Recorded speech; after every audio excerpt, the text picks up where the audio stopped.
આપણી વાડીએ આવેલા કૂવાનું બાંધકામ થઈ ગયું છે પૂરું, પણ આ 27 ફૂટના બાંધકામમાં કેટલા રૂપિયાનો ખર્ચ આવ્યો ચાલો હિસાબ કરીએ।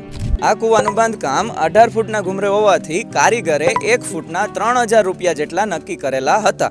કૂવાનું બાંધકામ આપણે 25 ફૂટ નીચેથી ચાલુ કરેલ છે અને ઉપરની આ પાળી 2 ફૂટ જેટલી છે, એટલે ટોટલ 27 ફૂટ બાંધકામ થયું। એટલે 3000 રૂપિયાનો જો હિસાબ કરીએ તો 27 ગુણ્યા 3000 એટલે 81000 રૂપિયા ટોટલ આ કૂવાના બાંધકામ માટે કારીગરે લીધા। હવે રેતી અને સિમેન્ટનો હિસાબ કરીએ તો રેતી ટોટલ 35 ટન જેટલી વપરાણી, જે 1300 રૂપિયા ટનના ભાવે આવેલ હતી, એટલે રેતીના ટોટલ 45500 રૂપિયા થયા। સિમેન્ટની ટોટલ 100 થેલી વપરાણી અને એક થેલી 320 રૂપિયાના ભાવમાં આવી હતી, એટલે સિમેન્ટના ટોટલ 32000 રૂપિયા થયા।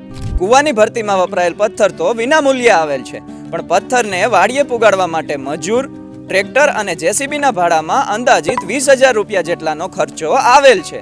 તો આ કૂવાના બાંધકામ માટે ટોટલ ખર્ચો 1,78,500 રૂપિયા જેટલો આવેલ છે।